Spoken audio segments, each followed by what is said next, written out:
Fala pessoal, beleza? Tudo bem com vocês? Gustavo na área, mais um vídeo aí do nosso canal, querido canal Buscando a Meta.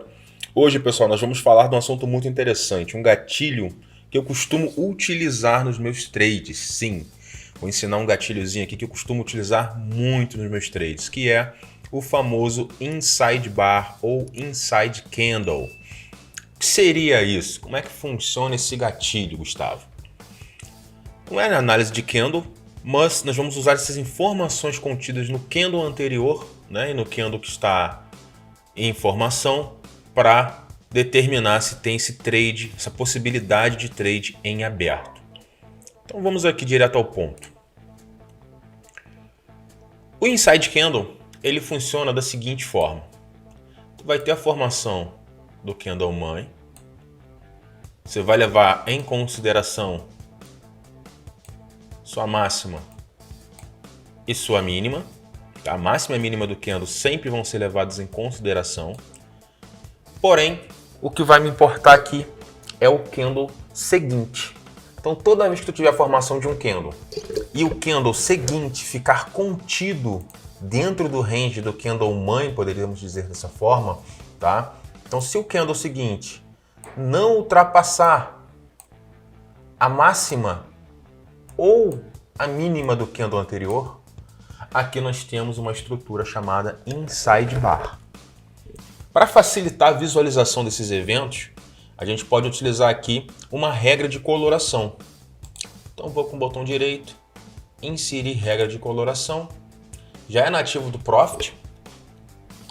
Só digitar Inside Candle. Vamos inserir aqui no gráfico. 5 minutos, dou OK. Perceba agora que eu tenho uma coloração amarela.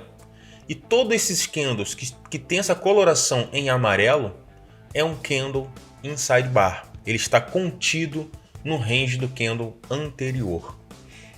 E quanto ao tipo de trade que eu vou fazer nesse Inside Bar, ele é um trade altista, baixista, vai depender do rompimento deste candle. Então, quando ele nascer, o Inside Bar, o candle seguinte, ele vai romper, né, a mínima ou a máxima desse candle, dando para a gente a direção do trade que a gente vai fazer. Então, se ele romper a mínima, eu vou entrar vendido nesse candle. Se ele romper a máxima, eu vou entrar comprado neste candle. Obviamente, é interessante a gente avaliar o contexto do mercado. Você não pode ficar entrando em qualquer tipo de candle, tá? Uma das coisas que eu utilizo em conjunto para aperfeiçoar esse tipo de trade é o estocástico lento, né? Eu utilizo estocástico lento. E também gosto de utilizar em conjunto uma média móvel. Utilizo muito a média móvel de 9 períodos exponencial. Ela me dá uma noção, né, rápida da direção em que o mercado está. Se a gente for olhar pontos anteriores aqui do gráfico, a gente vai ver essas barrinhas amarelas, esses candles amarelinhos sendo formados diversas vezes. Diversas vezes esses candles vêm sendo formados. E como é que eu opero, né? Como eu opero no rompimento, eu vou fazer o seguinte. Esse exemplo aqui de hoje.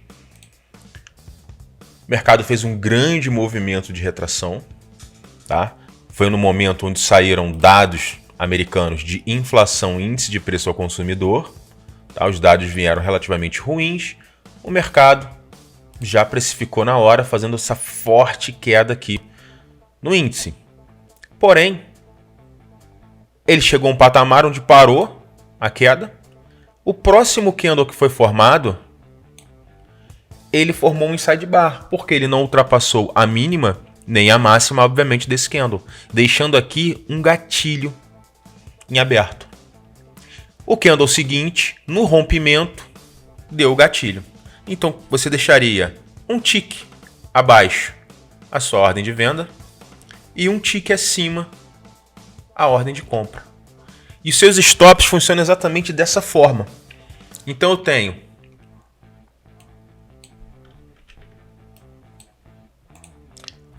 o rompimento do trade na mínima dele, ativando a venda aqui, um tique abaixo da mínima do candle amarelo. Então eu entraria com a minha venda aqui. Automaticamente, se eu posiciono a minha venda nesse ponto, deixa eu até ativar aqui o cross order. Automaticamente, se eu posiciono a minha venda nesse ponto e ele executa, o meu stop está automaticamente também no rompimento do topo desse candle. Então você consegue já calcular o risco operacional aqui, por exemplo, ó, muito claro aqui. Ele ativou venda nesse ponto, ó, esse candle de baixo. Coloquei essa venda. Aonde seria o stop dessa operação? No rompimento desse topo. E qual seria o meu alvo, meus objetivos de ganho nessa operação também? Eu posso jogar o risco.